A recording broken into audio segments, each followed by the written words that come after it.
పరిశోధించుకొని ఎక్కడ ఎక్కడ నేను ఇప్పుడు నిజంగా దేవుడిలో ఉన్నట్లయితే నిజంగా ఫలించేవారిగా ఉంటాం. మనం ఫలించేవారు లేకుండా ఎందుకు ఉన్నామని మనం పరీక్షించుకోవాలి. పరీక్షించుకొని నిజంగా దేవుడు నా కోసం మరణించి తిరిగి లేచాడని మనం నమ్మినట్లయితే ఆయన మనల్ని నీతిమంతులుగా చేస్తాడు, మనల్ని వర్ధిల్లేటట్టుగా చేస్తాడు. ప్రతి విషయంలో మనకి విజయోత్సవాన్ని ఆయన ఇస్తారన్నమాట. అంటే ఆ విషయము ఈ విషయం అనేది కాదు, ఆయన ప్రపంచం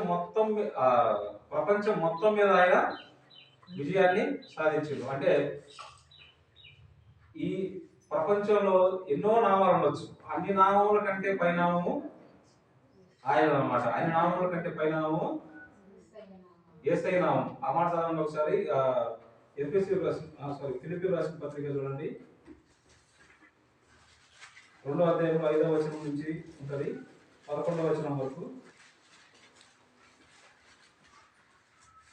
ఫిలిప్పీయులకు రాసిన పత్రిక 2వ అధ్యాయం 5వ వచనం నుంచి, క్రీస్తు యేసులో కలిగిన ఈ మనసు మీరును కలిగి ఉండి ఆయన దేవుని స్వరూపం కలిగిన వాడై ఉండి దేవుడితో సమానంగా ఉండుట విడిచిపెట్టకూడని భాగ్యం ఎంచుకోలేదు కానీ మనుషుల పోలికగా పుట్టి దాసుని స్వరూపం ధరించుకొని తను తానే రిక్తునిగా చేసుకొనెను.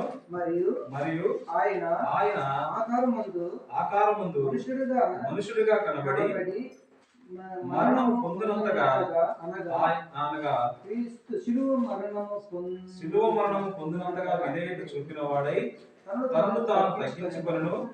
అందుచేత పరలోకమందున్న వారిలో గాని